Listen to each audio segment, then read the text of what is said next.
Okay, the PPT is visible, right? Okay. So, first topic is Ben's rule. Okay. So, what is Ball?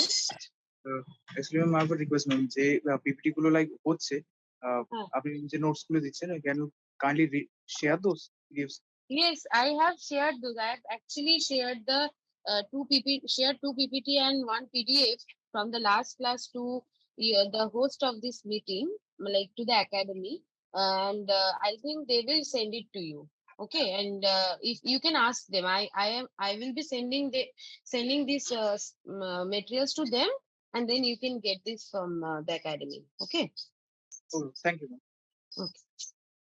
So, yeah. So the first topic is Ben's rule. Okay, what does it say? More electronegative substituents prefer hybrid orbitals having less S character, and more electropositive substituents prefer hybrid orbitals having more S character. Now, let me explain this thing. Okay. Now, let's say we in the last class we were talking about the trigonal bipyramidal geometry, right? How does it look like? There is a triangular plane like this, and now some like for example, let's say we are discussing PCl5, phosphorus pentachloride, or no, let me write it like this. PF2 Cl, or maybe PF2 H3. Anyway, let me write PF2Cl3. Okay. So this is an arbitrary molecule like PF2Cl3. Okay. So now I will be writing it like this. P, here I'm writing Cl.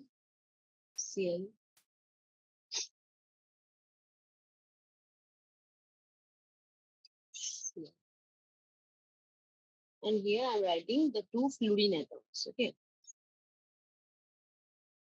Now, as you have learned that in TBP geometry, what is the hybridization? The hybridization is said to be sp3d, right?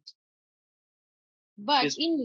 in reality, all the 5 orbitals are not sp3 hybridized. So in sp3d, there are 5 orbitals, right? But and we think that all of them are sp3d, like sp3d, sp3d, sp3d, and two another sp3d orbitals. But in reality, that doesn't happen. What happens is the trigonal planar region, it actually becomes sp2. So there are two parts. It divides itself into two parts, sp2 and pd. See, together it also makes sp3d, right? sp2 and pd together can make sp3d. So this trigonal planar, you also know that the sp2 hybridization leads to a trigonal planar geometry. And in this TBP structure, this equatorial part, this PCl3 part, looks like trigonal planar, and these three orbitals, this PCl, PCl, PCl bonds, they are made by those sp2 orbitals. So this part is sp2, and this fluorine and fluorine part, these fluorines occupy pd orbitals. Okay. In TBP geometry, this phenomena is observed. So the equatorial region actually it gets higher percentage S character. So in sp2 geometry, I think you know that the percentage S character is 33%. Okay. The percentage, what is percentage S character? So there are 1s and 2p. So total of 3 orbitals. Out of these 3 orbitals, 1 is s. So the percentage of s will be 1 by 3 into 100%, and 1 by 3 of 100% is 33%. Okay. And in this pd orbital, as there are no s, so the percentage of s character is 0%. Right? So that means in TBP geometry, all the 5 orbitals are not equal. So in trigonal planar region, or let's say the equatorial region, it actually creates sp2 hybridization, and in the axial region it creates the PD hybridization. Therefore, what happens is, if in a TBP geometry there are atoms which are more electronegative, then they tend to occupy the axial position, and the ones which are less electronegative, they tend to occupy the equatorial region. Why this happens? If you have learned this or not, I don't know, that percentage S character is equivalent to, like the percentage S character varies as, okay, the percentage S character varies as covalency. Covalency, okay. So that means higher the percentage S character, higher will be the covalency. Also, the percentage S character, high percentage S character means that the attraction from the central atom is higher. ঠিক আছে, মানে কি বোঝাতে চাইছি, if এই যে p atomটা রয়েছে, if it uses higher percentage S character toward a particular atom, then it is attracting the bond paired electron more towards itself. ঠিক আছে, but if it uses the orbital of lesser percentage S character, then its attraction toward the other atom is lower. Okay, so এখানে how many atoms are there? We have 3 chlorine atoms and 2 fluorine atoms. এবার chlorine আর ফ্লুরিনের মধ্যে কে বেশি electronegative ball? Hello, in শোনা যাচ্ছে? Chlorine আর ফ্লুরিনের মধ্যে which one? হ্যাঁ, fluorine, তাই তো? ফ্লুরিন বেশি ইলেকট্রোনেগেটিভ, তাই তো? এবার দেখ, যদি সেন্ট্রাল অ্যাটম ফসফরাস এমন একটা পার্সেন্টেজ এস ক্যারেক্টারের অরবিটাল ইউজ করে যেখানে s character high, s character high হওয়া মানে হচ্ছে সেন্ট্রাল অ্যাটম বেশি ওই অরবিটালের ইলেকট্রনটাকে নিজের দিকে পুল করছে, ইলেকট্রোনেগেটিভিটিটা বেশি। ঠিক আছে, এবার যখন ক্লোরিন আর ফ্লুরিন রয়েছে, তো ফ্লুরিন কোথায় থাকা প্রেফার করবে? ফ্লুরিন প্রেফার করবে অ্যাক্সিয়াল অরবিটালে থাকা, বিকজ সেখানে central atom less percentage S character use করছে। তার মানে সেন্ট্রাল অ্যাটম ওর ইলেকট্রনটা ওর থেকে ছিনিয়ে নিতে পারছে না। ফ্লুরিন যেহেতু বেশি ইলেকট্রোনেগেটিভ, ফ্লুরিন চাইবে বন্ডের ইলেকট্রনটাকে নিজের কাছেই রাখতে, সেন্ট্রাল অ্যাটমকে না দিতে। তাই জন্য ও চলে যাচ্ছে অ্যাক্সিয়াল পজিশনে, যেখানে পার্সেন্টেজ এস ক্যারেক্টারটা জিরো বলতে গেলে। ঠিক আছে, আর কম্পারেটিভলি ক্লোরিন যেহেতু লেস ইলেকট্রোনেগেটিভ, তাই ক্লোরিনকে কোথায় চলে যেতে হচ্ছে? ক্লোরিনকে চলে যেতে হচ্ছে ইকুয়েটোরিয়াল পজিশন। ঠিক আছে, বোঝা গেল? এই কারণে কিন্তু যখন টিবিপি জিওমেট্রি হয় তখন more electronegative substituents they occupy the axial positions where the percentage S character is less, and the less electronegative substituents they occupy the equatorial position where the percentage S character is higher. ঠিক আছে, now I will give another example of TBP geometry with a lone pair like POCl3.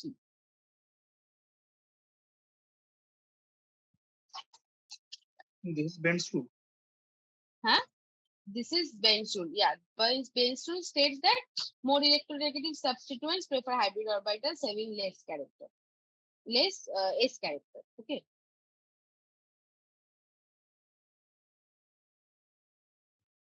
Benz rule help us determine the geometry of a TBP shape. মানে TBP shape কোথায় কোন সাবস্টিটুয়েন্ট থাকবে, কোথায় lone pair থাকবে, সেটা আমাদেরকে বুঝতে সাহায্য করে। ঠিক আছে, আচ্ছা, let's say SF4. Okay, SF4 will be a better example for this. SF4. SF4 what is the steric number? It is again 5 because 6 plus 4 10.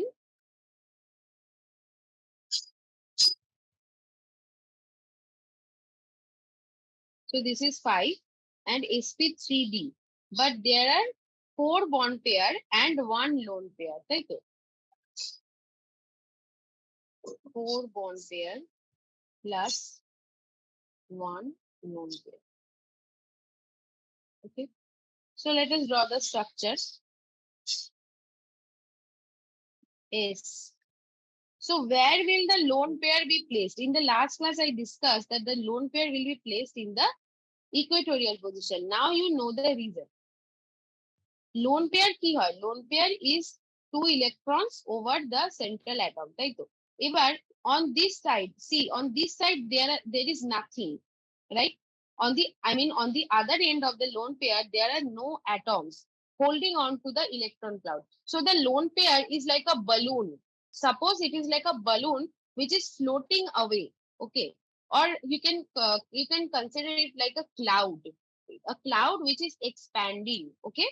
Because on the other end there is no atom holding on to it. Only on one end there is sulfur, on the other end there is no atom, so the electron cloud will spread away, okay?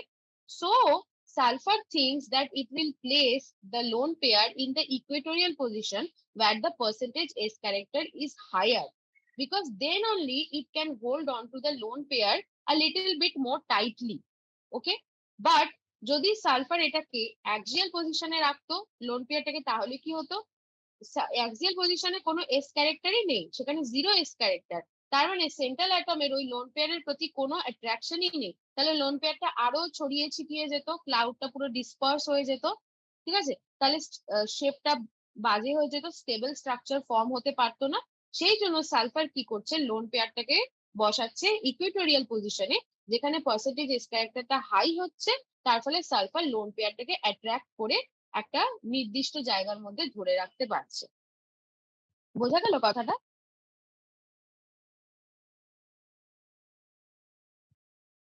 Hello, হ্যাঁ ma'am. বোঝা না গেলে you can ask. That's what ma'am, geometry মানে distort হয় না SF4 এ। না, হ্যাঁ হ্যাঁ, সেই জন্য জিওমেট্রিটা অতটা ডিস্টর্টেড হবে না, ঠিক আছে? এই যে রুলটা, এটা কিন্তু শুধুমাত্র it is applicable for TBP geometry, okay? মানে it explains why the lone pair or the more electronegative substituents like the lone pair are placed in the equatorial position and the more electronegative substituents are placed in the axial position. এটা এই rule থেকে আমরা জানতে পারছি। So I will go to the next slide now.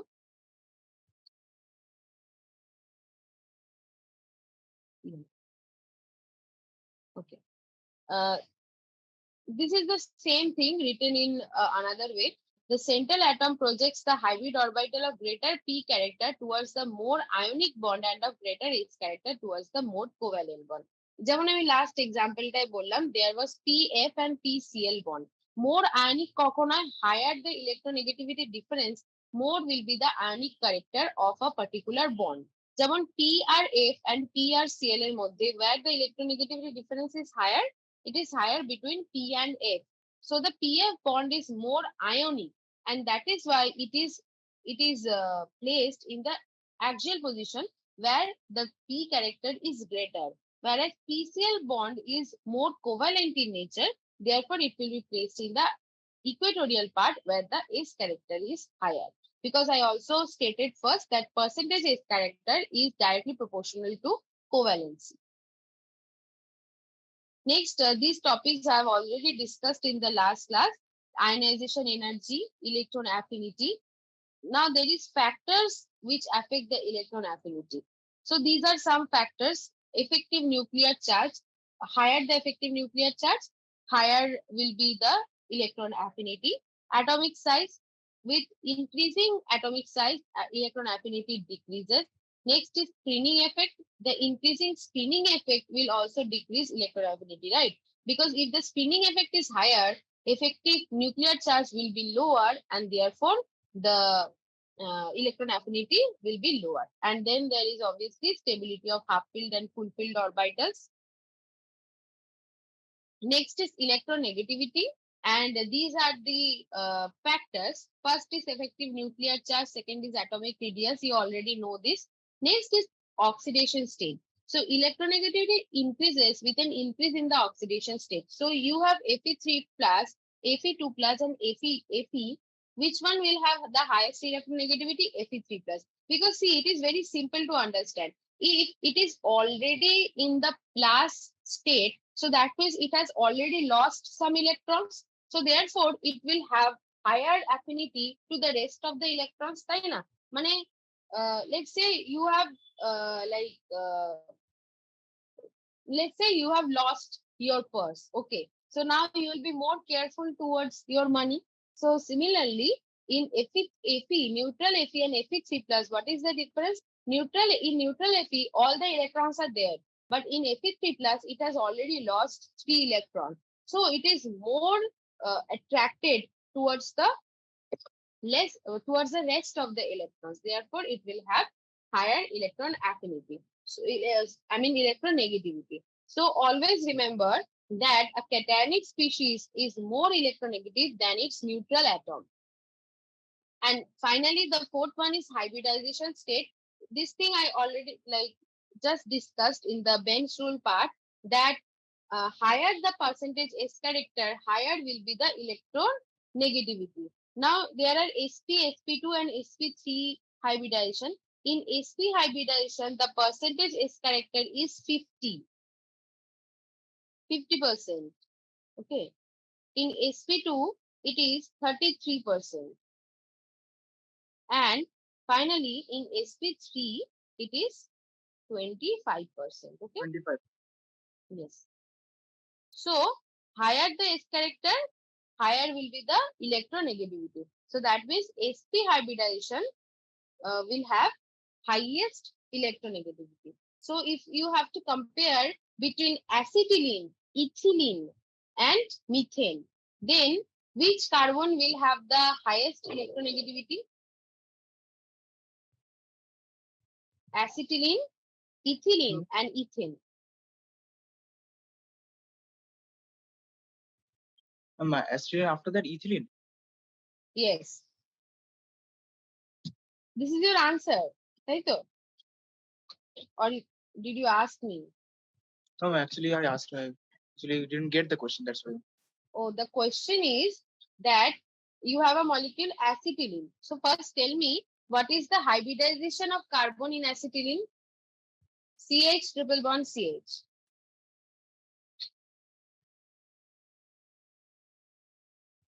SP. SP, correct.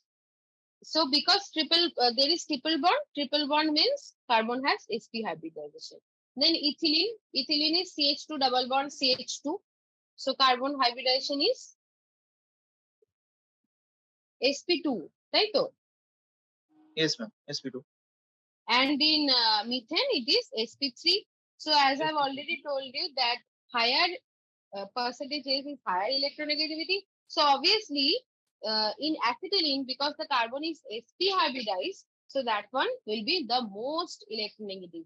That is why, you know, acetylene, let me write it here.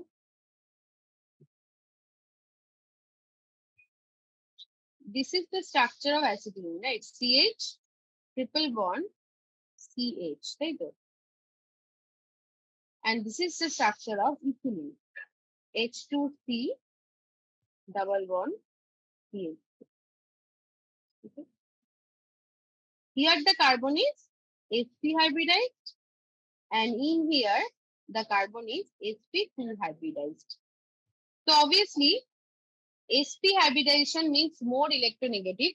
Percentage is character is 50. So this carbon is so electronegative that this hydrogen here becomes acidic. Okay, acidic means it can get released. Okay, in general, the carbon hydrogen bond is not easy to break. You cannot just break it by adding a base. But why? Because the electronegativity difference is not high. Because carbon and hydrogen, their electronegativity is almost same. So the bond is more or less covalent, and therefore it is not easy to break just like that. Okay. Like in methane. In methane, you cannot break the CH bond in a normal reaction. Okay, you have to use a lot of catalyst, a very extreme condition to break the bond. You cannot just add some base and break the CH bond. In ethylene also, you cannot break the CH bond because these bonds are covalent in nature and they do not break away, like adding a simple base or something. But in acetylene, as the carbon is sp hybridized and therefore the CH bond has become so ionic so that this bond can break away if you add a base, like if you add NaOH or if you add NaCl, then the H actually gets replaced with Na plus and it becomes CH triple bond C minus Na plus. The H releases as H plus and it gets replaced with sodium ion and it is called sodium acetylide. And this actually proves the acidic nature of hydrogen in acetylene, which confirms that sp hybridization is more electronegative. Is it clear?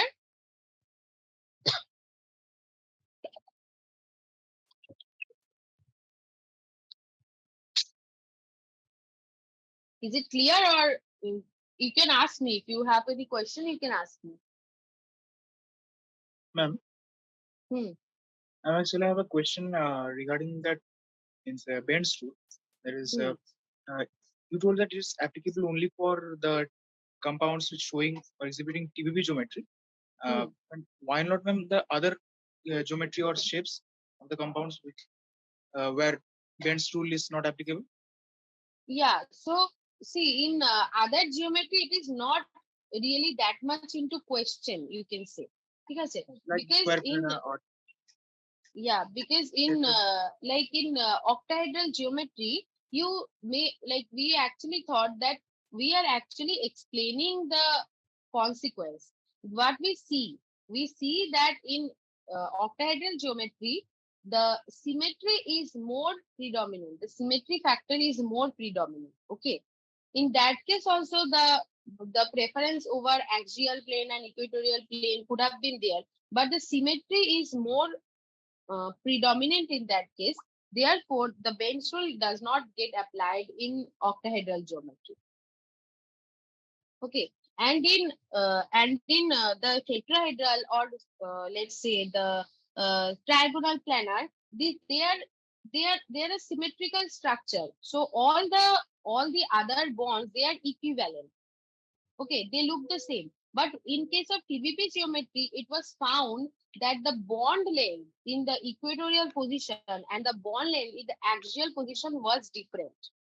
And that raised the question if there was difference in the percentage S character in the particular orbital. Whereas in octahedral geometry or in, let's say, tetrahedral or trigonal planar, it was found that the bond length in all the orbital were equal. বোঝা গেল কথাটা? ও আচ্ছা, মানে bond লেন্থের উপর ma'am depend করে ওটা চলছে। Yeah, I mean the what we see, আমরা দেখতে পাচ্ছি আমরা যে এইখানে দেখা যাচ্ছে যে যেটা তুই কি বলবো এক্সপেরিমেন্টালি যেটা আমরা ফাইন্ড করছি সেটাকে আমরা এক্সপ্লেন করার চেষ্টা করছি। যখন আমরা অক্টাহেড্রাল জিওমেট্রিতে দেখলাম যে all the bond lengths are equal, মানে ইকুয়েটোরিয়াল পজিশনেরও বন্ড লেন্থ যা অ্যাক্সিয়াল পজিশনেরও বন্ড লেন্থটা হচ্ছে ইকুয়াল। তার মানে কি দাঁড়াচ্ছে যে প্রত্যেকটা অরবিটালের যে পার্সেন্টেজ এস ক্যারেক্টারটা ইকুয়ালি ডিভাইডেড হচ্ছে। ঠিক আছে, টেট্রাহেড্রালেও তাই হচ্ছে বা ট্রাইগোনাল প্ল্যানারেও তাই হচ্ছে। কিন্তু যখন টিবিপি জিওমেট্রিটা কোয়েশ্চেনে আসছে তখন দেখা গেছে যে টিবিপি জিওমেট্রির ক্ষেত্রে ইকুয়েটোরিয়াল বন্ড লেন্থ আর অ্যাক্সিয়াল বন্ড লেন্থটা আলাদা। অলদো দেয়ার আর সেম অ্যাটমস, মানে যদি সেম অ্যাটমও থাকে তাহলেও আলাদা। তখন বোঝা যাচ্ছে যে নিশ্চয়ই সেন্ট্রাল অ্যাটম ইকুয়েটোরিয়াল পজিশনে আলাদা এস ক্যারেক্টার আর অ্যাক্সিয়াল পজিশনে ডিফারেন্ট এস ক্যারেক্টার শো করছে। অ্যান্ড ওটার এক্সপ্লেনেশনই আসছে ফ্রম বেন্স রুল। বোঝা গেল? Okay ma'am, got it ma'am. That is Bent's rule কি বন্ড লেন্থ আর বন্ড অ্যাঙ্গেলের উপর ডিপেন্ড করছিল? হ্যাঁ, কিছুটা ডিপেন্ড করছে, বন্ড লেন্থ আর কোভ্যালেন্সি বন্ড স্ট্রেংথ এগুলোর উপর ডিপেন্ড করছে। Okay, got it.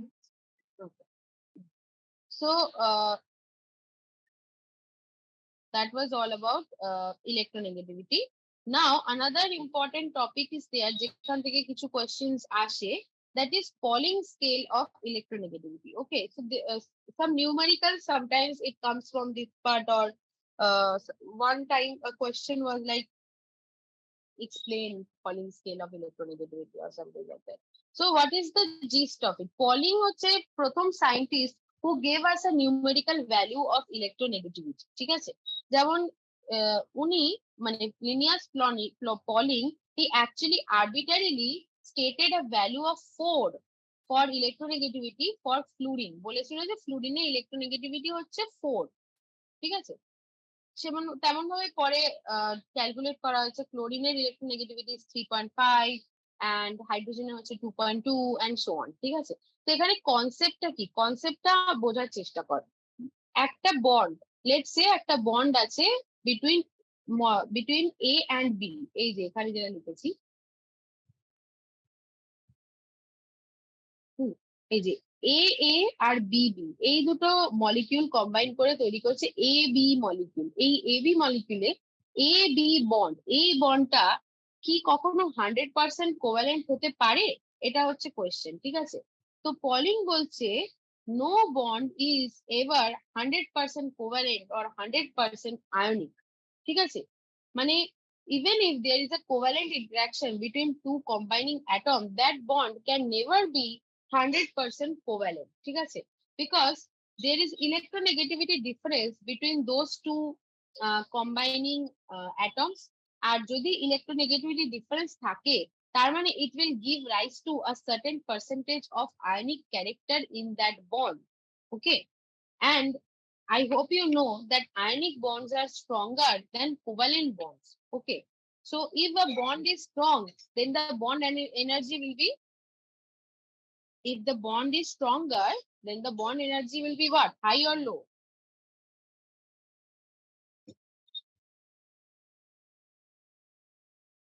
High. High, right. If the bond is strong, then the bond energy will be high. Because it's require more energy to break the bonds between the elements. Yes, exactly. More energy is required to break that particular bond. So, if in a covalent bond, there is some percentage ionic character and it is making the bond stronger, then the bond energy will be higher. So, if we consider that there is a bond AB and hypothetically we thought that it is 100% covalent, and that means it must have lower bond energy. But now that you know, no bond ever is 100% covalent. Okay, so that means the actual bond energy is higher than the hypothetical bond. So there is a difference. That difference is called covalent ionic resonance energy. Okay,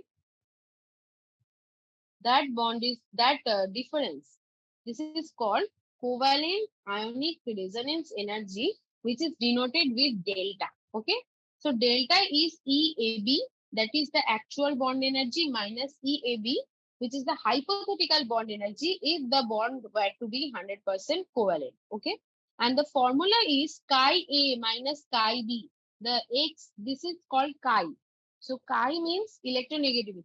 The electronegativity difference between A and B, chi A minus chi B, is proportional to root over delta. That is K root over delta. And what is root over delta? Delta is EAB minus root over of EAA dot EBB. EAA multiplied to EBB. And K is 0.208 kilocalorie per mole or 0.102 kilojoule per mole. So if you are given the bond energies of the particular bonds, then we can easily calculate the electronegativity of a particular atom. Okay, so this is Pauling scale of electronegativity, which is based on the assumption that no bond is ever 100% covalent. এখানে সবকিছু লেখাই রয়েছে। Let's see.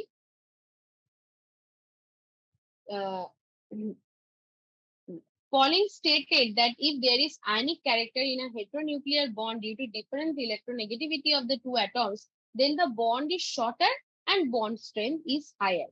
So the actual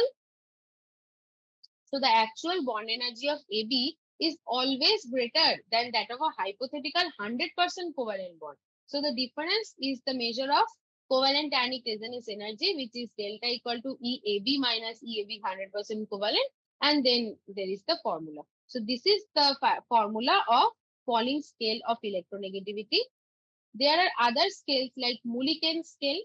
Mulliken scale says that the electronegativity is the average of ionization potential and electron affinity. IP plus EA by 2. There is a relation between chi P and chi M, mane Pauling scale electronegativity and Mulliken scale, which there are two formulas. This red one, 0.336 chi M minus 0.2. This is the more precise formula.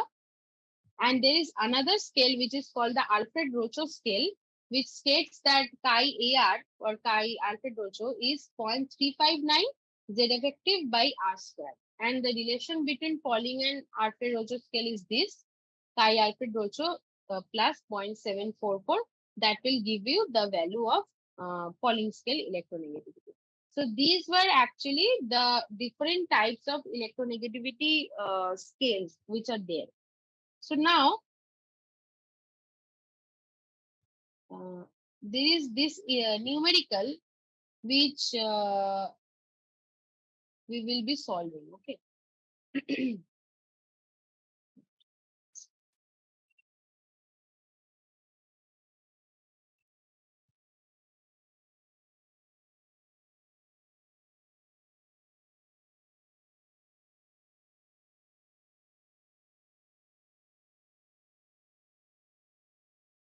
Okay. So calculate the Pauling's electronegativity of Cl from the given data. ঠিক আছে, তাহলে কি দেওয়া আছে? Bond energy বলা আছে HH, bond energy CL বন্ডের দেওয়া রয়েছে, HCl এরও দেওয়া রয়েছে, কাই H দেওয়া রয়েছে, শুধুমাত্র কাই Cl টা বার করতে হবে।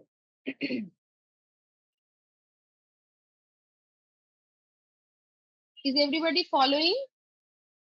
If you have a doubt, then you can ask. Okay. Ma'am, I actually have a question that is regarding Pauling scale of electronegativity, যেটা ম্যাম কোভ্যালেন্ট আয়নিক রেজোন্যান্স, ওটা কি ম্যাম ইলেকট্রোনেগেটিভিটির সঙ্গে কি ভ্যারিয়েশন হয়, মানে তা ইনক্রিজ করলে ইলেকট্রোনেগেটিভিটি? হ্যাঁ, রাইট। যত ইলেকট্রোনেগেটিভিটি ডিফারেন্স বাড়বে তত কোভ্যালেন্ট আয়নিক রেজোন্যান্সও বাড়বে। ওকে, ঠিক আছে। ওটা কি অ্যাকচুয়াল বন্ড লেন্থের সঙ্গে মাইনাস, মানে ডিফারেন্স অফ কোভ্যালেন্ট, মানে হাইপোথেটিক্যাল কোভ্যালেন্ট বন্ড, মানে আমরা কি অ্যাজাম্পশন কোনো অ্যাজিউম করি যে হাইপোথেটিক্যাল কোভ্যালেন্ট বন্ড এক্সিস্ট করে দুটো এলিমেন্টের মধ্যে? হ্যাঁ, আমরা অ্যাজিউম করছি, মানে যখন আমরা বলছি যে কোভ্যালেন্ট বন্ড, আমরা কি মনে করছি যে এটা 100% কোভ্যালেন্ট বন্ড। কোভ্যালেন্ট কথাটার মানেটা কি? যেটা কোভ্যালেন্ট বন্ড, এটা আয়নিক নয়, এটা কোভ্যালেন্ট বন্ড, এটাই তো আমরা বলতে চাইছি। কিন্তু লিনিয়ার পলিং বলছে যে কোনো কোভ্যালেন্ট বন্ডই কখনোই 100% কোভ্যালেন্ট হতে পারে না।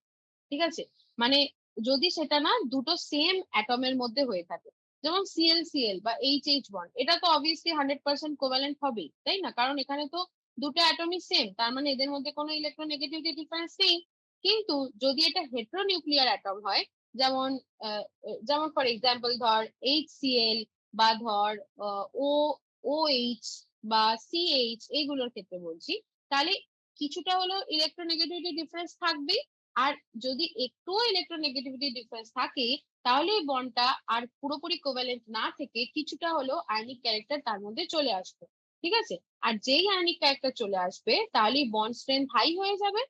ঠিক আছে, আর সেটাই হচ্ছে কোভ্যালেন্ট আয়নিক রেজোন্যান্স। আর তার মানে ইলেকট্রোনেগেটিভিটি ডিফারেন্সটা যত বাড়বে, আয়নিক ক্যারেক্টার তত বাড়বে, তাহলে কোভ্যালেন্ট আয়নিক রেজোন্যান্সও তত ইনক্রিজ করবে। বুঝতে পারলি? Okay, got it. Okay, so let's do this numerical. So we have to find chi H and chi Cl. Okay, so chi H,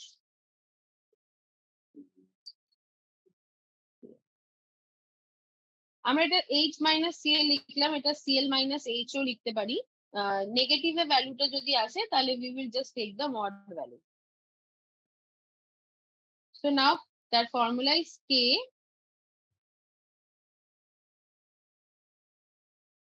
root over E HCl minus of root over EHH into E of ClCl.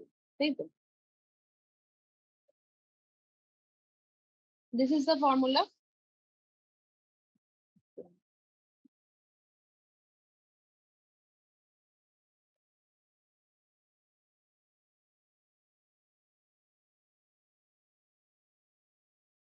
Ma'am হ্যাঁ বল। আচ্ছা কি covalent ionic resonance বের করতে বলেছে মানে কোশ্চেনটা হচ্ছে কোশ্চেনটা খালি জিজ্ঞেস করেছে যে ইলেকট্রোনেগেটিভিটি অফ ক্লোরিনটা কত, কাই সিএলটা কত, এটা কোশ্চেন করেছে। কোশ্চেনটা দেখতে পাচ্ছিস তো বোর্ডে, মানে কম্পিউটার স্ক্রিনে? সেটাই বলার, কোশ্চেনটা ঠিক দেখতে পাচ্ছি না। সে কি কথা, তাহলে কি শেয়ার হচ্ছে? এক second, Pauling scale of electronegative ওইটা শেয়ার হচ্ছে। ও ওয়েট ওয়েট, তাহলে আমি ওই স্লাইডটা চেঞ্জ করেছি, I didn't know that it's. Thank you. এবার এবার দেখা যাচ্ছে? Yes ma'am, now it's visible. Okay, আচ্ছা। So this is the numerical. Okay, calculate Pauling's electronegativity of Cl from the given data. Bond energy of HH is given. Bond energy of chlorine is given. Bond energy of HCl is also given. Chi H is given. Only chi Cl is to be determined. Okay. এবার দেখা যাচ্ছে তো? হ্যাঁ ma'am.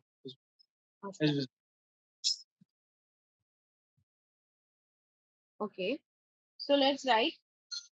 What is the formula? Chi H minus chi of Cl is equal to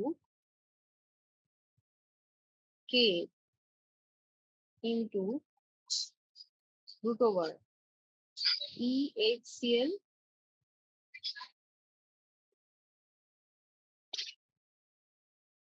minus root over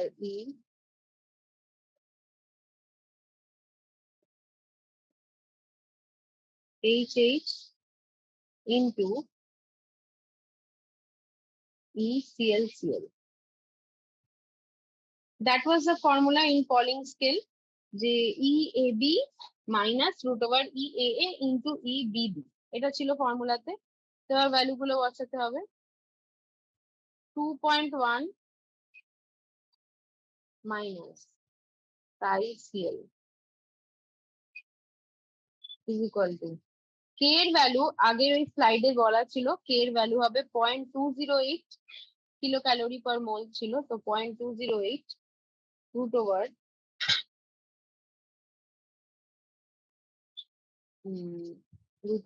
kilo calorie per mole কি change করতে হবে unit? না, 8.208টা কিলো ক্যালোরি পার মোলেরই ভ্যালু, আর এখানেও বাকি সব এনার্জি ভ্যালু তো কিলো ক্যালোরি পার মোলেই রয়েছে, তাহলে কিছু চেঞ্জ করতে হবে না। যদি আলাদা ইউনিটে থাকতো তাহলে চেঞ্জ করে নিতে হতো। আচ্ছা, এখানে EHCl কত আছে? 102, 102 মাইনাস root over 104 into 57. এটা কত হচ্ছে দেখ?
হয়েছে?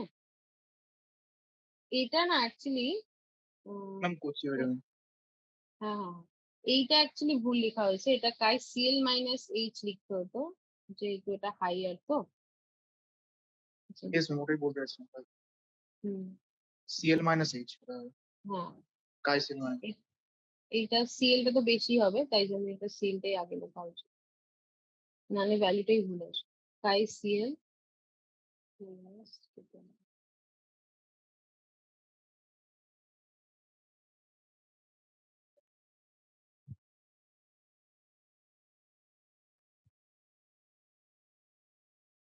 দেখ কত আসছে।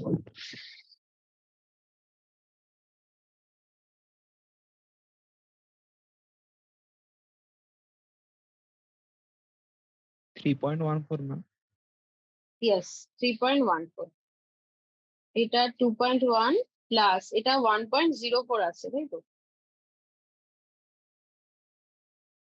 একটু হয়তো বেশিও হতে পারে এক্সাক্ট যদি করা হয়। এনিওয়ে we can write 3.14, ঠিক আছে, which is actually very much closer to the theoretical values also, ঠিক আছে। So we find that the electronegativity of chlorine is 3. এটাই এসছে তো 3.14?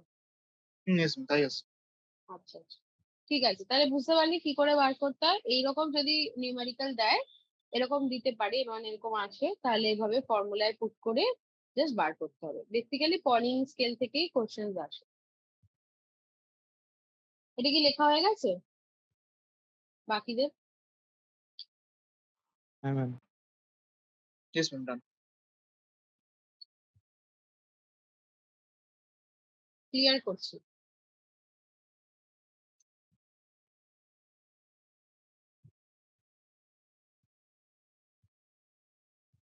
Okay. Now we'll go to this topic, hard soft acid base theory, okay, or HSAB theory.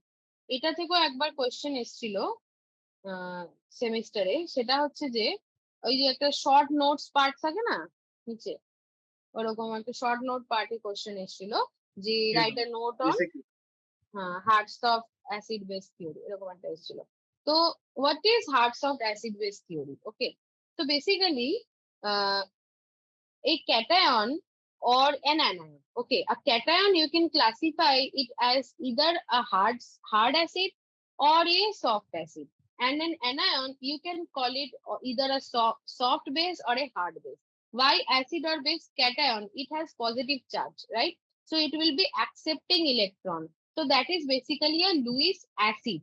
Okay, and an anion, it has negative charge, so it will be donating its electron, and then it becomes a Lewis base. So the cations are called as acids and the anions are called as bases. And the cations can be classified as either hard or soft, and so are the anions. Okay. And what does the hard soft acid base theory help us predict? It helps us predict which acid and bases prefer to interact, and also in which direction the reaction is going to proceed. এটা আমাদেরকে বুঝতে সাহায্য করে। So Pearson proposed that Lewis acid and bases can be considered as either hard or soft. Using these categories, it predicted a reaction generally proceeds in the direction that could pair softer acid with softer base and harder acid with harder base. Okay. Now let's see কি ব্যাপারটা কি, কনসেপ্টটা কি। এখানে দেখ NaCl, MgCl আর AlCl এরকম example দেওয়া রয়েছে। এবার এখানে প্রত্যেকটাতেই এখানে Cl Cl Cl রয়েছে, লেফট হ্যান্ড সাইডে Cl আছে 3টে, কিন্তু কোনটাতে Cl টা বেশি ডিফর্ম হয়ে গেছে? ইন কেস অফ Al3+, ঠিক আছে? ব্যাপারটা কি, when a cation and anion comes closer to one another, then the cation tends to pull the electron cloud towards itself, and therefore it tend to deform the electron cloud of the anion, ঠিক আছে? এবার দেখ, obviously তুই বুঝতে পারছিস, higher the charge of the cation, how higher will be its attraction toward the anion, তাই তো? এবার Na+, Mg2+, Al3+ এর মধ্যে কোনটার সাইজ, কোনটার চার্জ সব থেকে বেশি?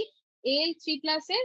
Therefore Al3+ will be able to deform the electron cloud of chloride to the maximum extent, ঠিক আছে? আবার উল্টো দিকে দেখ, প্রত্যেকটাতেই রয়েছে Al3+, but the anions are different, F-, Cl-, Br-। এবার তিনটেই অ্যানায়ন, ঠিক আছে, কিন্তু Br- এর সাইজটা অনেক বেশি, তার মানে ক্লাউডটা অনেক বেশি বড় অ্যান্ড ছড়িয়ে আছে। তো সাইজ যত অ্যানায়নের বেশি হবে, তাহলে তার ইলেকট্রন ক্লাউডটা তত বেশি ডিফর্ম হয়ে যাবে, ঠিক আছে? তাই জন্য দেখা যাচ্ছে এই তিনটের মধ্যে Br- এর ইলেকট্রন ক্লাউডটা সব থেকে বেশি ডিফর্মড হয়েছে, কারেক্ট? এই স্ক্রিনে ছবিটা দেখতে পাচ্ছিস তো? হ্যাঁ ম্যাম। আচ্ছা, তাহলে এই যে ability of a cation to attract the electron cloud of another anion and deform its electron cloud, this is called polarizing power. Okay, this is called polarizing power. Okay, and for the anion, এই যে electron ক্লাউডটা এত deform হয়ে যাচ্ছে, এই the ability or the property for which the electron cloud of an anion gets deformed, this is called polarizability, ঠিক আছে? তাহলে কি বললাম? For the cation, the property due to which it attracts the electron cloud of the anion, this is called polarizing power.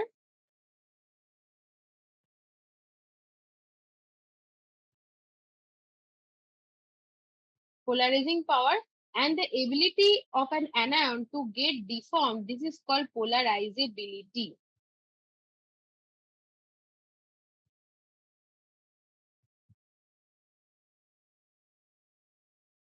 Polarizability.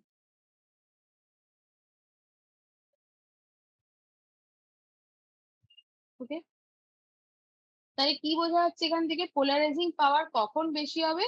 Charge যত বেশি হবে আর size যত কম হবে, তত পোলারাইজিং পাওয়ার বেশি হবে। হায়ার চার্জ আর স্মলার রেডিয়াস,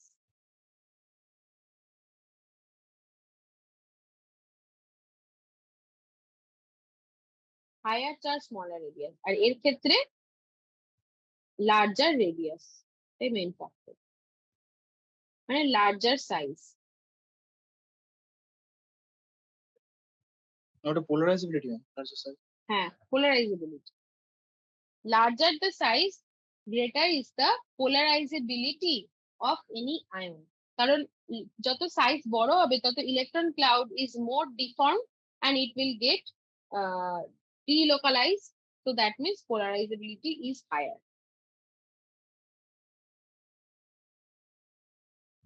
Okay, তো তাহলে কি লেখা রয়েছে? In general, soft acids or bases have low charge density and are more polarizable and form bonds that are more covalent in nature, ঠিক আছে? আর টিপিক্যাল সফট অ্যাসিডের কিছু এক্সাম্পল রয়েছে, যেমন ট্রানজিশন মেটালস উইথ +1 চার্জ যেমন Cu+, or 4D 5D সিরিজের metal যেমন CD2+, Hg2+, এগুলো সফট। টিপিক্যাল সফট বেসের এক্সাম্পল হচ্ছে লার্জ অ্যানায়ন যেমন হচ্ছে I-, F2-, এরা হচ্ছে সফট বেস। ইন্টারমিডিয়েট কারা? ইন্টারমিডিয়েট হচ্ছে যারা দুটোর মাঝখানে রয়েছে, মানে সফট আর হার্ডের মাঝামাঝি রয়েছে।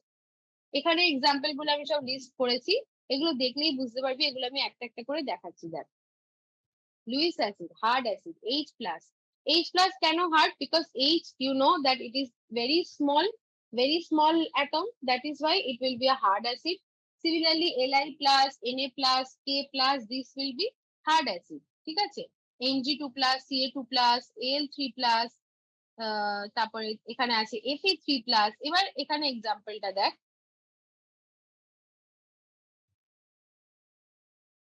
Here we have Fe3 plus in hard acid. Okay. Fe2 plus in borderline, and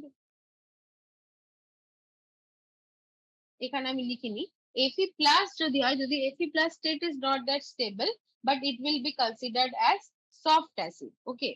Another example is for copper. Copper is Cu2 plus is in borderline Lewis acid, whereas Cu plus is considered as soft acid. Okay. তারপরে দেখ কোবাল, কোথায় গেল কোবাল?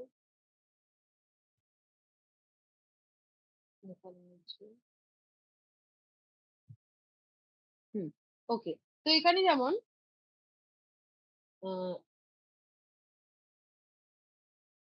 cobalt, cobalt 3 plus, cobalt 3 plus is hard acid, whereas cobalt 2 plus becomes borderline, because charge যেহেতু কমে যাচ্ছে তাহলে কি হবে, তার যে হার্ডনেসটা সেটাও ডিক্রিজ করবে। ঠিক আছে, তারপরে এখানে রোডিয়াম আছে, এক্সাম্পল রয়েছে, তারপর এখানে মার্কিউরি রয়েছে। যত সাইজ বড় হবে তত, মার্কিউরি যেমন সাইজটা অনেকটা বেশি, ঠিক আছে, যেমন জিঙ্কের তলায় কি থাকে, ক্যাডমিয়ামের তলায় থাকে মার্কিউরি।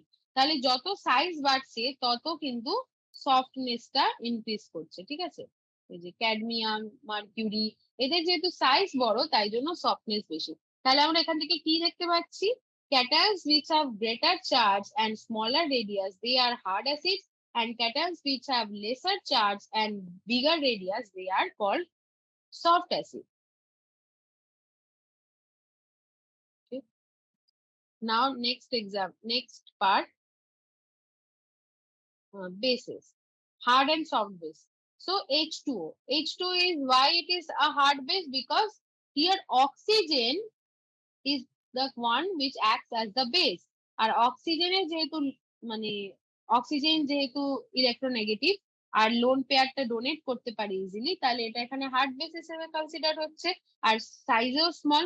whereas এখানে দেখ R2S, ঠিক আছে, এখানে সালফার রয়েছে, সালফারেরও লোন পেয়ার রয়েছে, কিন্তু অক্সিজেনের তুলনায় সালফারের যেহেতু সাইজটা বড়, তাই জন্য কি হচ্ছে, ইজিলি ডিফর্মড হয়ে যেতে পারছে, তাই জন্য এটা হয়ে যাচ্ছে সফটওয়্যার বেস। ঠিক আছে, এবার দেখ এখানে রয়েছে F minus and I minus. F minus কি, যেহেতু খুবই ইলেকট্রোনেগেটিভ, তো it will be holding on to its lone pair more tightly, but I minus, because its size is much greater, its electron cloud is easily polarizable, তাই জন্য এটা হয়ে যাচ্ছে software base. এখানে আরেকটা খুব নোটেবল, সেটা হচ্ছে H মাইনাস। H মাইনাস কেন সফট বেস হয়, because hydrogen is such a small atom, when it accepts an electron due to repulsion, the size of H becomes very very large. Because it increases so much in large, it acts as a hard base. Okay, তাহলে এখান থেকে একটা জিনিস মনে রাখবি, whenever there is an anion with oxygen, মানে যদি oxygen থাকে, it will be a hard base, and if it is sulfur or like phosphorus or like nitrogen, then it will be a softer base. ঠিক আছে, এখান থেকে কোনো প্রশ্ন?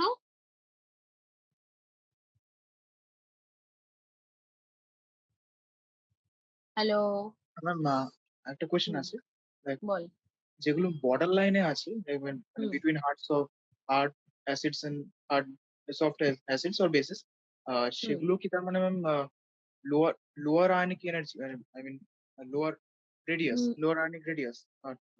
হ্যাঁ, রেডিয়াস, মানে এটা হচ্ছে বর্ডার লাইন এই জন্য পড়ছে কম্পেয়ার টু দিস টু, মানে কম্প্যারিজনে, বুঝলি, মানে এরকম নয় যে ইট ইজ বর্ডার লাইন, এটা লাইক এ স্টেটমেন্ট, তোকে কম্পেয়ার করতে হবে কার সাথে বর্ডার লাইন। ঠিক আছে, যেমন ধর RnH2 আর C6H5NH2, এই দুটো রয়েছে, তো এই যে RnH2 আর C6H5NH2।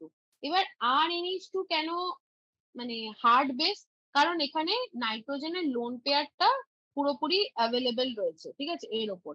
কিন্তু C6H5NH2 তে কি হচ্ছে, এই লোন পেয়ারটা বেনজিন রিং এর সাথে তোর রেজোনেন্সে ইনভলভ হয়ে রয়েছে, ঠিক আছে। তাই জন্য আর কি অলরেডি মানে ইলেকট্রন ক্লাউডটা তো ডিসপার্সড হয়ে যাচ্ছে, তাই না? Because it is in resonance with the benzene ring, therefore it becomes borderline compared to RNH2।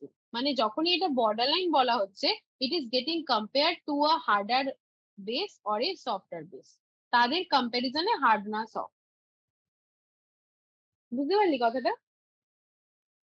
Yes, okay, ma'am. Got it. যেমন এখানে ধর SO3 2 borderline কেন হয়েছে? Because it is softer compare to SO4 2, তাই জন্য এটাকে আমরা বর্ডার লাইনে রেখেছি। আবার it is more hard compare to S2O3 2, ঠিক আছে, তাই জন্য এটা মাঝখানে পড়ে গেছে। SO4 2 এর থেকে লেস হার্ড, আর S2O3 2 এর থেকে মোর hard, that is why it has become border line. তোকে মেইনলি মানে all of you only need to remember the hard and the soft one, border লাইনটা মুখস্থ রাখার বা মনে রাখার দরকার। ওকে, তো এইটাতেই এন্ড হচ্ছে hard soft acid base theory. এখান থেকে কারো কোনো প্রশ্ন আছে? Anybody has any question from this part?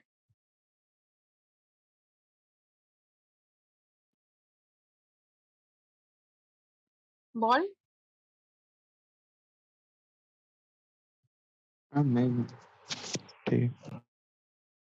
শোনা যাচ্ছে না। প্রবলেম নেই ম্যাম?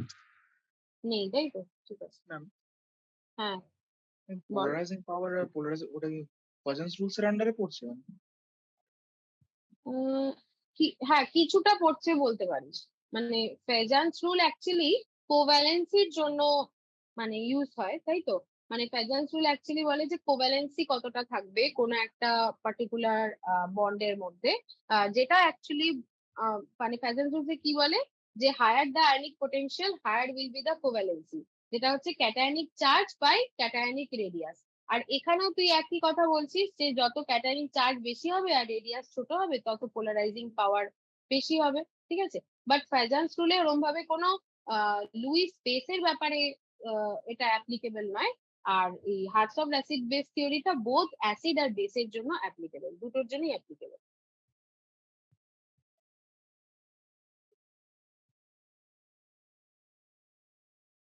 ওকে, গট ইট। হুম, আচ্ছা, হুম, আচ্ছা।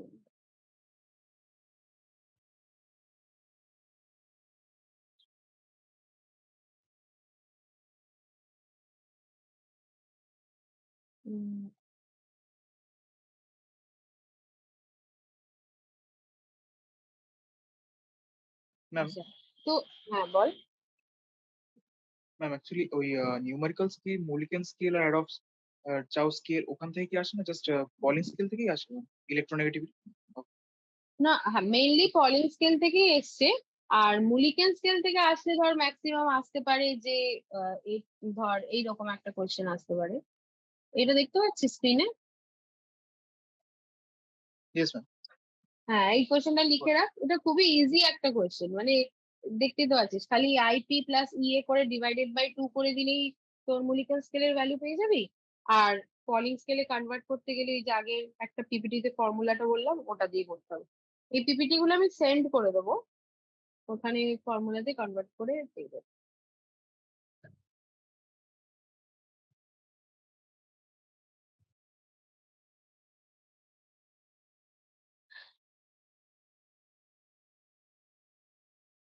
Hello ma'am. হ্যাঁ বল। হ্যাঁ ম্যাম, বলছি পলিং স্কেলের যখন সামস করব তখন কোনটা থেকে কোনটা মাইনাস করব ওটা কিভাবে বুঝবো? আচ্ছা, এটা বুঝবি হচ্ছে তুই দেখ, তুই মোটামুটি তো একটা আইডিয়া জানিস যে কে বেশি ইলেকট্রোনেগেটিভ কে লেস ইলেকট্রোনেগেটিভ, তাই না? সেখান থেকে তোকে করতে হবে, এরকম আসবে না যে তুই বুঝতেই পারবি না যে কোনটা বেশি ইলেকট্রোনেগেটিভ বা না, বুঝলি? যেমন ধর HCl এর মধ্যে Cl তো বেশি ইলেকট্রোনেগেটিভ, তাই না? তাহলে Cl যদি বেশি ইলেকট্রোনেগেটিভ হয়, তাহলে ওর তোর পলিং স্কেলে ওর ভ্যালুটা অবভিয়াসলি H এর থেকে বেশিই হবে, তাই তো? তাহলে ওই জন্য আমরা কাই Cl মাইনাস কাই H লিখছি, ঠিক আছে? যদি তোকে ধর বলে যে OH, তাহলে কে হবে, কে বেশি ইলেকট্রোনেগেটিভ, ও আর H এর মধ্যে? ও বেশি। বা তোকে যদি বলে অক্সিজেন আর ফ্লুরিন, OF যদি বলে, তাহলে ফ্লুরিন হবে। ফ্লুরিন হবে। তাহলে তুই তাহলে তুই ফ্লুরিনটাকেই সামনে লিখবি, তাই না? ফ্লুরিন মাইনাস অক্সিজেন লিখবি, বুঝতে পারলি? হ্যাঁ ম্যাম। আচ্ছা, হ্যাঁ, এবার আরেকটা জিনিস আমি বলছি, সেটা হলো যে যে বললাম না যে এটা আমাদের হেল্প করে to determine the, I mean কোন দিকে রিয়াকশনটা প্রসিড হ্যাঁ, হার্টস অফ অ্যাসিড বেস আমাদেরকে হেল্প করে to determine in which direction the reaction is going to proceed, ঠিক আছে? এই হোয়াইট স্ক্রিনটা দেখা যাচ্ছে তো বোর্ডে, মানে স্ক্রিনে? আচ্ছা, এবার দেখ আমি এটা লিখছি, একটা রিয়াকশন লিখছি, ALOH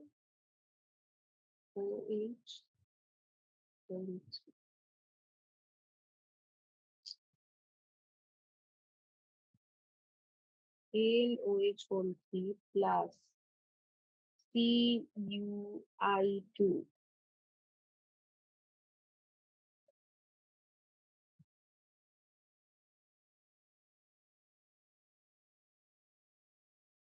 Li3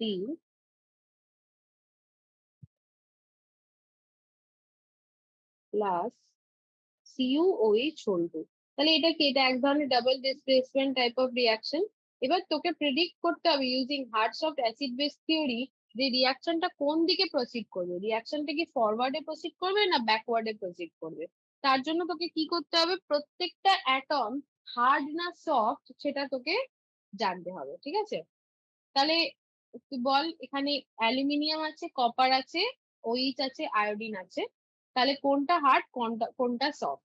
অ্যালুমিনিয়াম আর কপারের মধ্যে কি মনে হয় কে বেশি হার্ড হবে, হার্ড অ্যাসিড?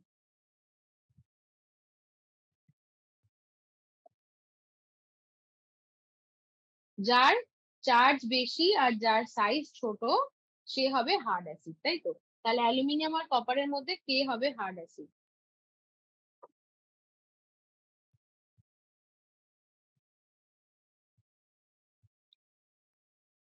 বল।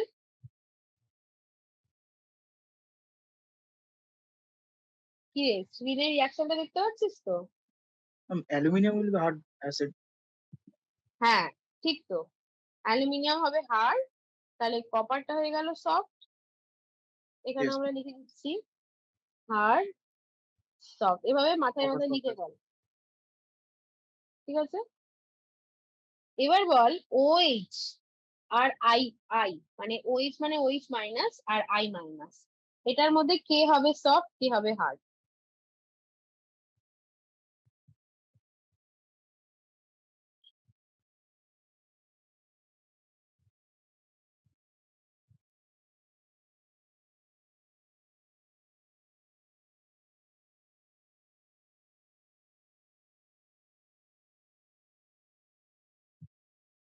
কার সাইজ বড়, অক্সিজেনের না আয়োডিন?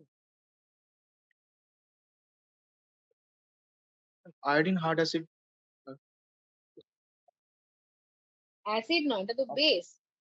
ও sorry, hard base. Hard base soft base কিসের উপর হয়, যার সাইজ বড় সে হচ্ছে সফট বেস, আর যার সাইজ ছোট হলে সে হবে হার্ড বেস।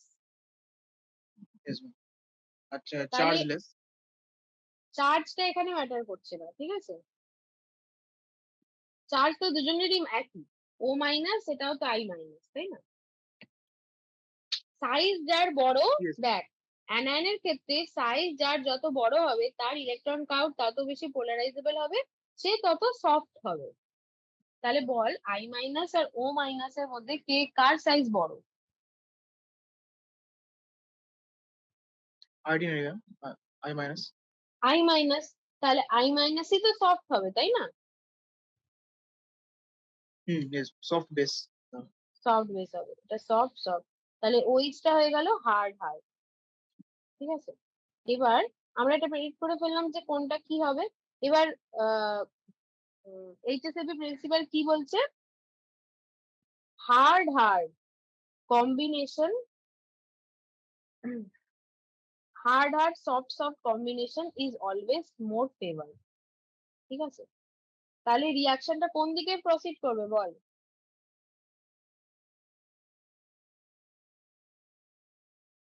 এই কম্বিনেশনটা favoured combination, hard hard soft soft, এটা। তাহলে কোন দিকে দেখতে পাচ্ছিস তুই hard hard soft soft combination? Backwards নাকি ফরওয়ার্ড? ব্যাকওয়ার্ড রিঅ্যাকশন প্রসেস করবে। Backward, exactly. তাহলে কি বোঝা যাচ্ছে? রিয়াকশনটা ব্যাকওয়ার্ড প্রসিড করবে। ঠিক আছে, মানে তোকে যদি জিজ্ঞেস করে যে এই রিয়াকশন, এভাবে যদি জিজ্ঞেস করতো এই রিয়াকশনটা কি হবে, ফরওয়ার্ড রিয়াকশনটা কি পসিবল হবে, তোর আনসার হতো নো। ঠিক আছে, বিকজ ব্যাকওয়ার্ড যে রিয়াকশনটা মানে অলরেডি এটা যে কম্বিনেশনে রয়েছে সেটাই ফেভার্ড কম্বিনেশন, তাহলে এইভাবেই ওরা থাকতো, ওরা ফরওয়ার্ড যে রিয়াকশনটা আমরা দেখাচ্ছি সেটা হতো না। আর যদি কোশ্চেন করে এভাবে দিয়ে যে রিয়াকশনটা কোন দিকে প্রসিড করবে, তাহলে তোর আনসার হবে যে reaction will proceed backwards because hard hard and soft soft combination is there which is a more favored combination. বুঝতে পেরেছিস? স্টেবিলিটির দিক থেকে দেখতে গেলে hard hard is greater than hard soft is greater than soft soft is greater than soft hard. এটা লিখে রাখ।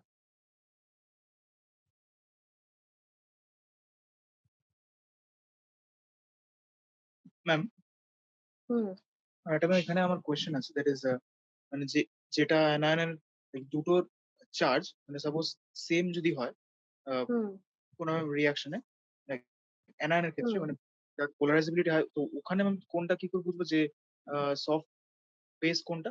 মানে জাস্ট সাইজটা থেকে ম্যাটার করতে হবে, আরেকবার বল, আমি আইডেন্টিফাই করতে হবে। বুঝলাম না, আরেকবার বল। লাইক এখানে ম্যাম যে কোয়েশ্চেনটা LOH whole thrice plus COI2 gives AlI3 plus COH whole twice, এখানে যেটা আমি সফট বেস আইডেন্টিফাই করবো, হুম হুম ওখানে তো অক্সিজেন আর আয়োডিনের চার্জ সেম, তো যাদের হুম চার্জ সেম যদি হয়ে যায় তখন কি সাইজটা ম্যাটার হুম করবে? এখানে হুম মানে সাইজটা দেখবো। হ্যাঁ হ্যাঁ, সাইজটাই ম্যাটার করবে। আচ্ছা, চার্জ যদি সেম থাকে তাহলে সাইজটা ম্যাটার করবে। মানে সফট বেস যখন অ্যানায়ন কাজ হয়। হ্যাঁ হ্যাঁ হ্যাঁ, অ্যানায়নের ক্ষেত্রে যত সাইজ বড় হবে তত সে সফট বেস হবে। Okay, আর ফেভারটা ম্যাম হার্ড হার্ড আর সফট সফট। হ্যাঁ, দেখ, hard hard combination, hard hard আর soft soft combination, hard soft কম্বিনেশনের থেকে কিন্তু সফট সফট কম্বিনেশনটা লেস স্টেবল। এখানে যে আমি অর্ডারটা লিখেছি সেই অনুযায়ী, কিন্তু অ্যাকচুয়ালি হার্ড হার্ড কম্বিনেশনটা এতটাই বেশি স্টেবল হয় যে ওভারঅল সেটা পুরো কম্বিনেশনের স্টেবিলিটিটা বাড়িয়ে দিচ্ছে। তাই জন্য হার্ড হার্ড সফট সফট কম্বিনেশনটা আমরা রিয়াকশনের ক্ষেত্রে দেখা যায় যে সেটা বেশি ফেভারেবল, আর রিয়াকশন সেই দিকেই প্রসিড করছে। মানে সফট অ্যাসিড সবসময় সফট বেসের সাথে কম্বাইন করার চেষ্টা করে, আর হার্ড অ্যাসিড একটা হার্ড বেসের সাথে কম্বাইন করার চেষ্টা করে।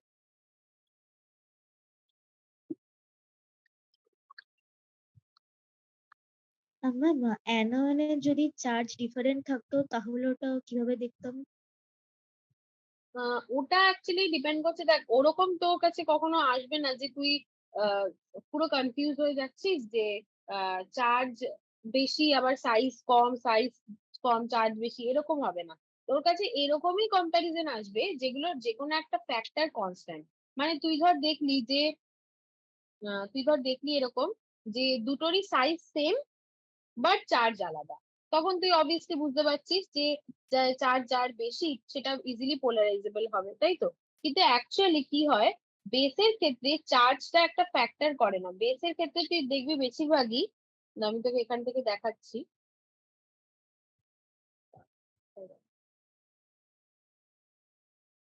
এখানে এটা মুছে দিচ্ছি। হ্যাঁ, এই যে এখানে দেখ ভালো করে, সব যে কম্বাইনিং অ্যাটমটা সবার ওপর কিন্তু একটাই নেগেটিভ চার্জ রয়েছে, ঠিক আছে?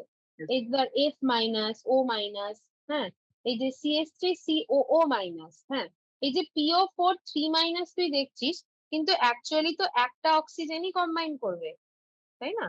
PO4 3 মাইনাসে ফসফেটে 3টে নেগেটিভ চার্জ আছে, কিন্তু 3টে নেগেটিভ চার্জ 3টে আলাদা আলাদা অক্সিজেনের ওপর আছে, একটা অক্সিজেনের ওপর তো নেই। তাহলে কি আলটিমেটলি একটাই নেগেটিভ চার্জ হচ্ছে, SO4 2 মাইনাসেও তাই একটাই নেগেটিভ চার্জ। এখানে তুই দেখ H2O3 2 মাইনাস, এখানেও যে দুটো নেগেটিভ চার্জ, সেটা দুটো আলাদা আলাদা অক্সিজেনের মাথায় রয়েছে একটা একটা করে। তাহলে আলটিমেটলি অ্যাটমের ওপর চার্জ কিন্তু এক নেগেটিভ ওয়ানই হয়ে যাচ্ছে, বুঝতে পারলি?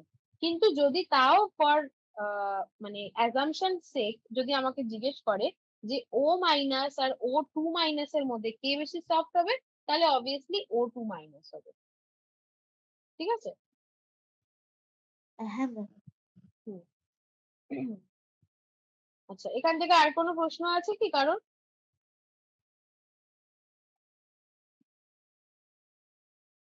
নেই, তাই তো? ঠিক আছে। আচ্ছা, তোদের কাছে প্রিভিয়াস ইয়ার কোশ্চেন আছে?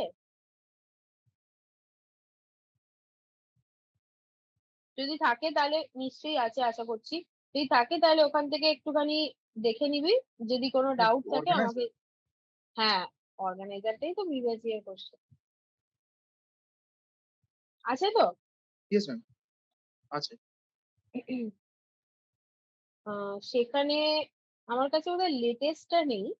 হ্যাঁ, সেখান থেকে দেখবি যে কি কি কোশ্চেন আছে, যদি কোনো প্রিভিয়াস ইয়ার কোশ্চেন যদি কোনো ডাউট থাকে তাহলে জিজ্ঞেস করবি, হ্যাঁ, জিজ্ঞেস করে নিস। হ্যাঁ, ধর এখান থেকে আমি দেখাচ্ছি কয়েকটা কোশ্চেন।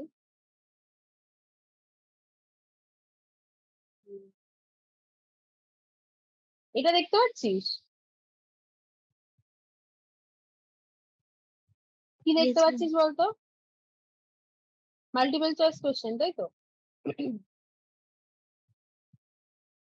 Hello, yes ma'am. আরে বল। হ্যাঁ, আসলে কি বলতো, ওই অনেক সময় শেয়ার স্ক্রিন করলে না হয়তো অন্য ট্যাব খুলে যায়, তাই জন্য জিজ্ঞেস করছি।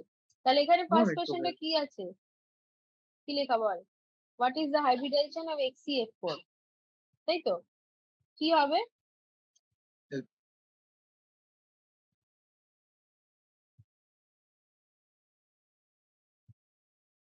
HCF4 এর হাইব্রিডাইজেশন জিজ্ঞেস করেছে, তাই তো? তাহলে এটা আমরা এক্ষুনি আগে ক্লাসে আমরা করা শিখে নিয়েছি, এটা কি করে করতে হয়। Xc এর কত হয় ব্যালেন্স স্টেরিক নাম্বার বার করবো, ঠিক আছে?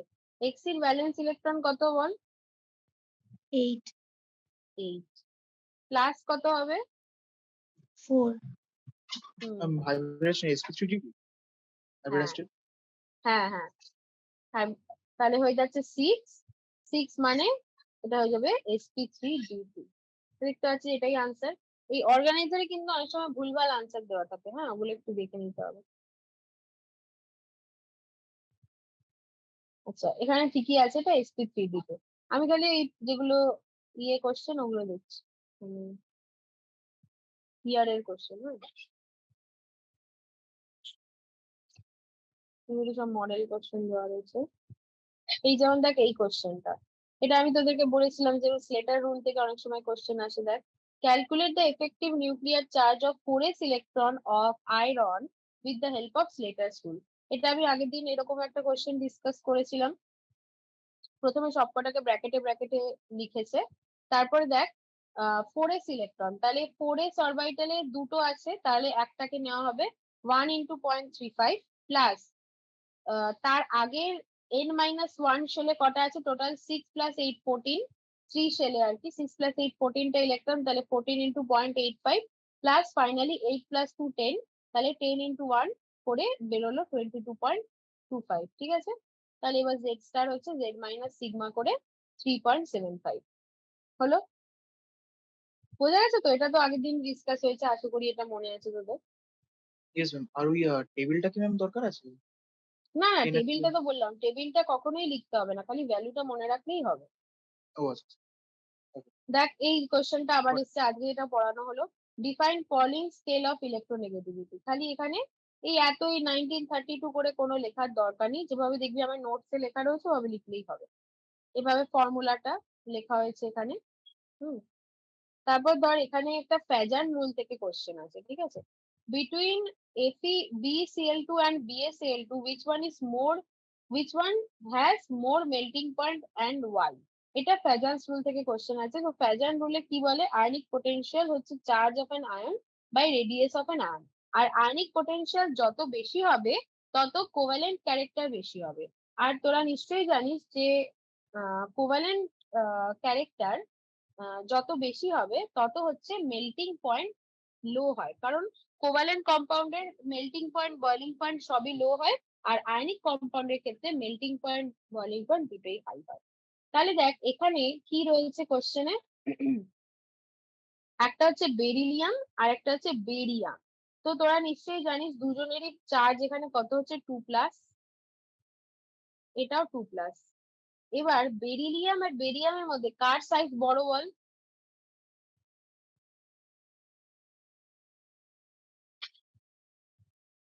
বেরিলিয়াম আর সাইজ বেরিয়াম। বড়? হ্যাঁ, বেরিলিয়াম আর বেরিয়ামের মধ্যে কার সাইজটা বড়, বেরিলিয়ামের না বেরিয়ামের?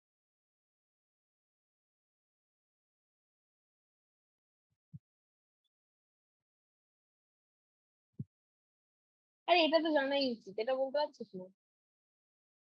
বেরিলিয়াম। বেরিলিয়াম। হ্যাঁ, বেরিলিয়ামের সাইজ বড়? ভুল বললি, বেরিয়ামের সাইজ বড়। দেখ পিরিয়ডিক টেবিলটা তাহলে তো ভুলে মেরে দিয়েছিস মনে হচ্ছে। বেরিলিয়াম, তারপরে কি আছে?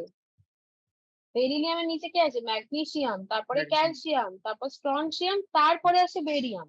তাহলে তো বেরিয়ামের সাইজ বড় হয়ে যাচ্ছে। তাহলে যার সাইজ বড় তার আয়নিক পোটেনশিয়াল ছোট হয়ে যাবে, তাই তো? তাহলে আয়নিক পোটেনশিয়াল, যেটাকে আমরা ফাই দিয়েও লিখে থাকি, তার মানে বোঝা যাচ্ছে phi of beryllium is greater than phi of barium, কারণ বেরিয়ামের সাইজ বড় তাই ফাইটা ছোট হয়ে যাচ্ছে, ঠিক আছে? আর আয়নিক পোটেনশিয়াল বা ফাই, এই ফাইটা হচ্ছে ডাইরেক্টলি প্রপোর্শনাল টু কোভ্যালেন্সি। শর্টে কোভ লিখলাম, ঠিক আছে, কোভ্যালেন্সি। আর তার মানে কে বেশি কোভ্যালেন্ট এখানে? বেরিলিয়াম ক্লোরাইডটা হচ্ছে মোর কোভ্যালেন্ট, আর কোভ্যালেন্ট যত বেশি হবে তত তার মেল্টিং পয়েন্ট ছোট হবে, তাহলে এটার মেল্টিং পয়েন্ট লো। তার এখানে কি লেখা আছে? and lower melting point compared to that of barium. বুঝতে পারলি কি? দেখ বুঝতে না পারলে জিজ্ঞেস করে নিস। ফাইটা কি এখানে আনএস্টেড পোটেনশিয়াল? হ্যাঁ, আয়নিক পোটেনশিয়ালের সিম্বল হচ্ছে ফাই। ও আচ্ছা। এটা কিন্তু আয়োনাইজেশন পোটেনশিয়াল নয়, এটা হচ্ছে আয়নিক পোটেনশিয়াল। দুটো আলাদা জিনিস। হ্যাঁ, ও ইয়েস, সরি, আয়নিক পোটেনশিয়াল। ওটা সিম্বল হচ্ছে ফাই।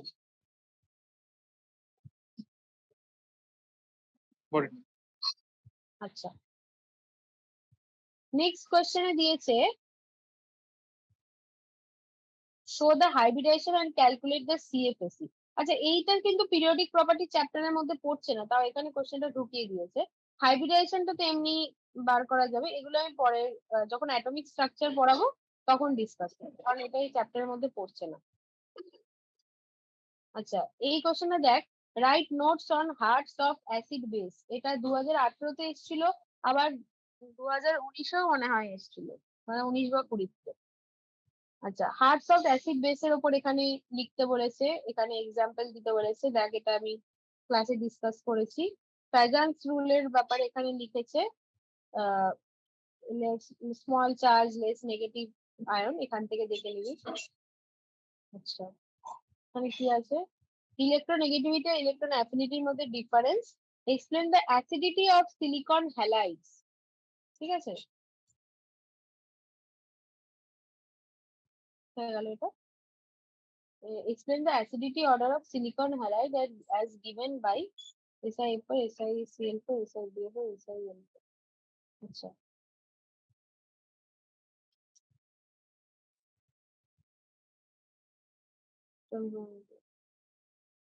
আচ্ছা, এখানে হচ্ছে তোর কি বলেছে যে সিলিকন হ্যালাইডের অ্যাসিডিটি অর্ডারটা এক্সপ্লেন করতে, ঠিক আছে? তাহলে আচ্ছা, অর্ডারটা বলেই দিয়েছে, খালি এক্সপ্লেন করতে বলেছে। তো এখানে SiF4, SiCl4, SiBF4, SiI4 এর মধ্যে বলছে এটা সব থেকে বেশি অ্যাসিডিক কেন হচ্ছে, হ্যাঁ, SiF4 টা।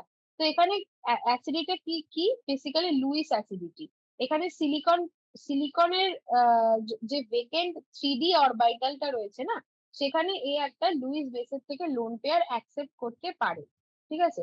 এবার যেহেতু SiF4 এ এই SiF বন্ডটা হচ্ছে মানে অনেক বেশি ইলেকট্রোনেগেটিভ, মানে ফ্লুরিন যেহেতু অনেক বেশি ইলেকট্রোনেগেটিভ, তাহলে সিলিকন থেকে ইলেকট্রনটা নিজের দিকে পুল করে নেবে অনেকটা, তাই তো? তাহলে সিলিকনে একটা ইলেকট্রন ডেফিসিয়েন্সি তৈরি হবে। তাই জন্য the tendency to accept electron from outside base will be higher for SiF4, ঠিক আছে? তাই জন্য কম্পেয়ার যদি করা হয় তাহলে SiF4 হবে মোস্ট অ্যাসিডিক। কথাটা বুঝতে পারলে কি, নাকি আরেকবার বলবো? অ্যাকচুয়ালি ওই ব্যাক এন্ড অরবিটাল ওইটা ঠিক হ্যাঁ, ঠিক আছে, বলছি। দেখ, প্রথমত দেখ কোশ্চেনে কি বলেছে যে acidity order of silicon halide. তাহলে প্রথমে তোর কি মনে হবে এটাকে অ্যাসিড কেন বলা হচ্ছে, এটাই তো তোর মাথায় কোশ্চেন আসবে। তাহলে দেখ এখানে অ্যাসিড কেন, সিলিকন, এই যে সিলিকনের কনফিগারেশন কি, কার্বনের তলায় থাকে সিলিকন, তাই তো? তাহলে কনফিগারেশন হচ্ছে 3s2 3p2, তাই তো? এবার ও 4টে ফ্লুরিনকে অ্যাকসেপ্ট করলে এগুলো তো ফিল্ড আপ হয়ে যাবে, হ্যাঁ, কারণ 4টে আছে, আরো 4টে, 4টে 4টে 8টা অক্টেট ফিল্ড আপ হয়ে গেল। কিন্তু দেখ এর কিন্তু একটা ভ্যাকেন্ট 3D অরবিটাল রয়েছে, 3D জিরো, যেখানে ও চাইলে বাইরে থেকে কোনো লোন পেয়ার, যেমন ধর অ্যামোনিয়ার লোন পেয়ার আছে, বা OH মাইনাস এর লোন পেয়ার বা নেগেটিভ চার্জ আছে, এইগুলো ওই ভ্যাকেন্ট 3D অরবিটালের মধ্যে অ্যাকসেপ্ট করতে পারে, ঠিক আছে? আর সেই জন্য সিলিকনের এই ক্লোরাইড গুলো বা হ্যালাইড গুলো লুইস অ্যাসিড হিসেবে কাজ করে, ওকে? এবার দেখ, তো তাহলে প্রশ্ন উঠবে, এবার প্রশ্নটা কি, SiF4 টা কেন বেশি অ্যাসিডিক হচ্ছে? এবার এখানে ডিফারেন্সটা কি, একটা ফ্লুরিন আছে, একটা ক্লোরিন, ব্রোমিন আর আয়োডিন। এবার তুই জানিস যে ফ্লুরিন হচ্ছে সব থেকে বেশি ইলেকট্রোনেগেটিভ। তাহলে ফ্লুরিন কি করছে, সিলিকনের যে ইলেকট্রনটা নিজের দিকে টেনে নিয়ে নিচ্ছে, তার সিলিকনের নিজের তো ইলেকট্রনের ঘাটতি তৈরি হয়ে যাচ্ছে, তাই তো, ডেফিসিয়েন্ট হয়ে যাচ্ছে। তখন তাই জন্য ওর tendency to accept electron from outside base it will be higher, তাই তো? তাই জন্য এর অ্যাসিডিটিটা বেশি হবে compare to other halides. Ma'am এটা বুঝতে পারলে কি? একটুখানি রিপিট করবেন? ম্যাম আমার ওই নেটওয়ার্কে একটু প্রবলেম হয়ে গেছিল। আচ্ছা, বলছি। তাহলে এখানে কোশ্চেনটা কি দিয়েছে, explain the acidity order of silicon halide, তাই তো? এবার অ্যাসিডিক প্রথমে দেখতে হবে তোকে, এরা এরা কিভাবে অ্যাসিড, এই SiF4 SiCl4 এরা অ্যাসিড কেন? এরা হচ্ছে লুইস অ্যাসিড কেন? বিকজ SiF4 কে দেখ, SiF4 এর কনফিগারেশন কি, 3s2 3p2, তাই তো? এবার ধর আমি কিন্তু এর হাইব্রিডাইজেশনটাও ড্র করে তোকে দেখাচ্ছি। এটা হচ্ছে 3s, এগুলো নিশ্চয়ই তোরা 11-12 এ করেছি, এই বেস্ট পার্ট থিওরি করার সময়। 3s 3p করেছিস তো নাকি না করিস না? হ্যাঁ ম্যাম করেছি। কি বললি? ওই Hund's rule of maximum multiplicity ওইগুলো হ্যাঁ তো হ্যাঁ করেছি। হ্যাঁ হ্যাঁ। আচ্ছা, তাহলে এখানে দেখ 3s2 3p2। তো এবার কি হবে, ও ফ্লুরিনের সাথে কম্বাইন করার জন্য ইলেকট্রনটাকে এক্সাইট করে এক্সাইটেড লেভেলে পাঠাবে, এখানে পাঠিয়ে দেবে। তো 4টে ইলেকট্রন এরকম ভাবে থাকবে এক্সাইটেড স্টেটে, এটা হচ্ছে এক্সাইটেড স্টেট। এবার ফ্লুরিনের ইলেকট্রন গুলো অ্যাকসেপ্ট করছে এখানে,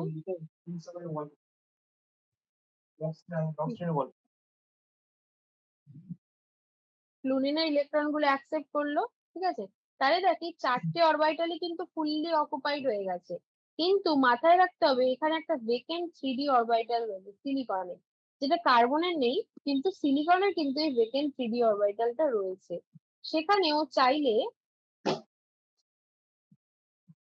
বাইরে থেকে কোনো লুইস বেসের থেকে ইলেকট্রন অ্যাকসেপ্ট করতে পারে, like for example OH minus বা ওয়াটার, এখান থেকে অ্যাকসেপ্ট করতে পারে। তাহলে 3D orbital it actually can accept electron and therefore silicon halide can act as a Lewis acid. এবার তোকে দেখতে হবে যে এই চারটের মধ্যে SiF4টাই কেন সব থেকে বেশি স্ট্রংগেস্ট অ্যাসিড হচ্ছে। কারণ FCl, Br আর I এর মধ্যে F যেহেতু অনেক বেশি ইলেকট্রোনেগেটিভ, তাহলে F will be pulling all the electron cloud from silicon because of its highly electronegative nature.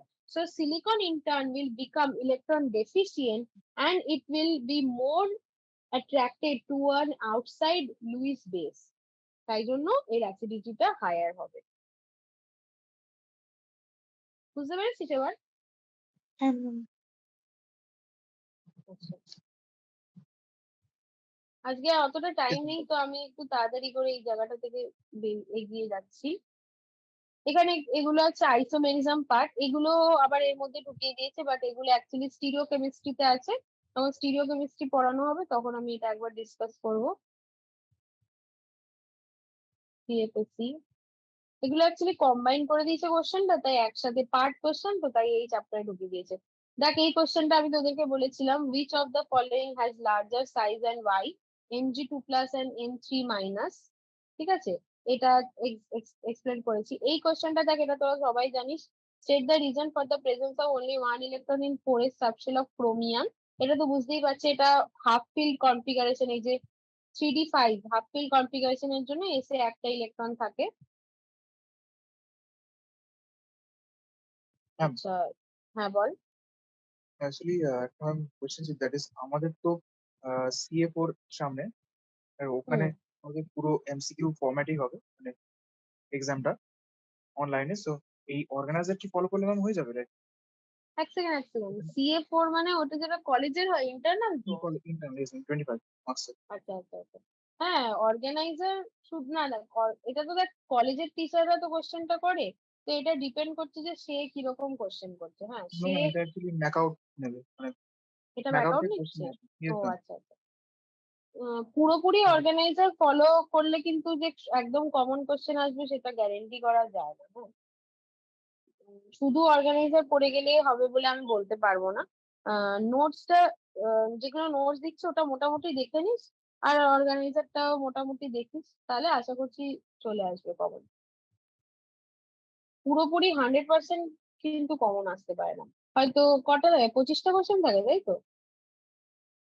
Yes ma'am, 1 mark. 1 মার্কের 25টা থাকে, আর 25টার মধ্যে মানে 15-16টা তো পুরো কমন চলেই আসবে। তারপর বাকিটা নিজের বুদ্ধি খাটিয়ে করতে হবে আর কি। মানে একদম ডিট্টো কমন আর কি আসার কথা বলছি, বুঝতে পারলি? এবার একটু তো এদিক ওদিক ঘুরিয়ে আসতেই পারে, তাই না? ওকে। CA4 কবে আছে? আমাদের 2 তারিখ থেকে স্টার্ট হচ্ছে। আচ্ছা আচ্ছা, আর সেমিস্টার এক্সাম জুনে? ওটা তো হ্যাঁ জুনেই বললো, মানে টেন্টেটিভলি জুনে হবে। আচ্ছা ঠিক আছে, ঠিক আছে। আমি কয়েকটা তাহলে আমার কাছে কিছু ইয়ে আছে MCQ, সেগুলো এই চ্যাপ্টারটা আপাতত পাঠিয়ে দেবো। হ্যাঁ, ওটা পেয়ে যাবে, ওগুলো করে নিস। ঠিক আছে, ঠিক আছে, ওকে ম্যাম, থ্যাংক ইউ। আচ্ছা ঠিক আছে, আজকে তাহলে এতটাই ডিসকাশন থাক। নেক্সট ক্লাসে স্টিরিও কেমিস্ট্রি পড়াবো। হ্যাঁ, আর এটা দেখছি এটাও কিছুটা কোয়েশ্চেন ডিসকাস করে নেবো, আর স্টিরিও কেমিস্ট্রি স্টার্ট করবো।